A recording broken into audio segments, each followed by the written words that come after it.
एक गरीब आदमी अकेला बैठा सोच रहा होता है। क्या करूं यार, ईद में सिर्फ 3 दिन बचे हैं और मेरे पास 1 रुपया भी नहीं है। नूरा को क्या जवाब दूंगा? एक काम करता हूँ, गुल्लक तोड़ देता हूँ। ऐसा सोचकर वह घर के तरफ जाता है और अंदर पड़े संदूक से एक गुल्लक निकालता है। जैसे ही वह उसको तोड़ने की कोशिश करता है तब उसको कुछ याद आता है। एक गांव में एक गरीब परिवार रहता था।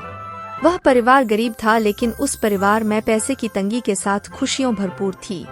उस परिवार में सलीम और उसकी पत्नी सलमा के साथ के एक प्यारी सी बच्ची नूरा रहती थी। जब भी उसके अब्बा घर पर आते वह कहती, पापा चलो लाओ आज का टैक्स, चलो जल्दी करो। अरे साहब, इस बार छोड़ दो, कल ले लेना, आज कोई कमाई भी नहीं हुई। नहीं नहीं, ये बहाने नहीं चलेंगे, चलो चलो निकालो। तो नूरा के अब्बा उसके हाथ में कुछ कागज रख दिया करते, जिनको वह पैसे मान लेती और अपनी गुल्लक में जमा कर लेती। चलो चलो, अब आप हाथ मुंह धो लीजिए, मैं खाना लगा देती हूँ। वह आदमी सोचता है कि किसी से कुछ पैसे उधार मांग लेता हूँ, और ये सोचकर वह गुल्लक उसी चारपाई पर रख कर चला जाता है। कुछ देर बाद 2 चोर वहाँ आते हैं और उस गुल्लक को उठाकर भाग जाते हैं। वह पैदल चलते हुए एक पेड़ के नीचे उसकी जान पहचान का एक व्यापारी खड़ा होता है। वह उसके पास जाता है और कहता है, भाईजान सलाम। वालेकुम सलाम सलीम भाई, और बताओ सब खैरियत? हाँ भाईजान, असल में आपको तो पता है कल ईद है और आजकल थोड़ा काम भी कम है। अरे हाँ, यही तो हर कोई मेरे पास पैसे मांगने आ रहा है। लोग पहले से क्यों नहीं जोड़ कर रखते? और बताओ क्या मदद करूं? सलीम सोचता है कि इसने तो पहले ही मना कर दिया। अब अगर मैं पैसे मांगता हूँ तो अपनी खुद की बेइज्जती करवाऊंगा। ऐसा सोचकर वह कहता है, मदद तो कुछ नहीं, मैं यहाँ से निकल रहा था तो सोचा कि सलाम बोलता चलूं।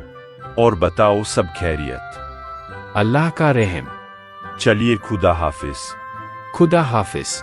कुछ दूर एक जंगल में वही चोर अपने बॉस को वही गुल्लक दिखा रहे होते हैं और कहते हैं कि जरूर इसमें बहुत पैसा होगा। ये सुनकर उनका बॉस खुश हो जाता है और गुल्लक तोड़ने को कहता है। अरे बॉस, ये तो हम आपके लिए लाए हैं। ये नेक काम तो आप ही करो बॉस, आप ही हो हमारे बिग बॉस। जरूर। ये कहकर वह गुल्लक को नीचे मारकर तोड़ देता है, लेकिन उस गुल्लक में खाली कागज के अलावा बस एक 100 रुपया का नोट ही होता है। ये देखकर दोनों गुंडों को गुस्सा आता है, लेकिन बॉस उस गुल्लक से निकले एक खत को उठाता है और पढ़ने लगता है। जैसे ही वह खत पूरा होता है, बॉस की आंखों से आंसू गिरने लगते हैं और वह अपने दोनों चोरों को एक और वैसी ही गुल्लक लाने को कहता है और कहता है कि वापसी में एक गुड़िया जरूर खरीद कर आना। दोनों चोरों को ये अचानक हुए बदलाव का कुछ समझ नहीं आता और वह सोचते हैं कि ऐसा क्या था उस खत में जो हमारा बॉस एकदम से बदल गया। दूसरी और सलीम अपने एक दोस्त के पास जाता है और अपनी पूरी परेशानी बताता है, लेकिन उसका दोस्त साफ तौर पर मना कर देता है। अब मैं क्या करूं? और वह सामने से आ रही ट्रेन को देखता है और सोचता है कि इससे अच्छा तो मैं मर ही जाऊं। ये मैं क्या सोच रहा हूँ? नहीं नहीं, ये काम तो बुज़दिलों का है।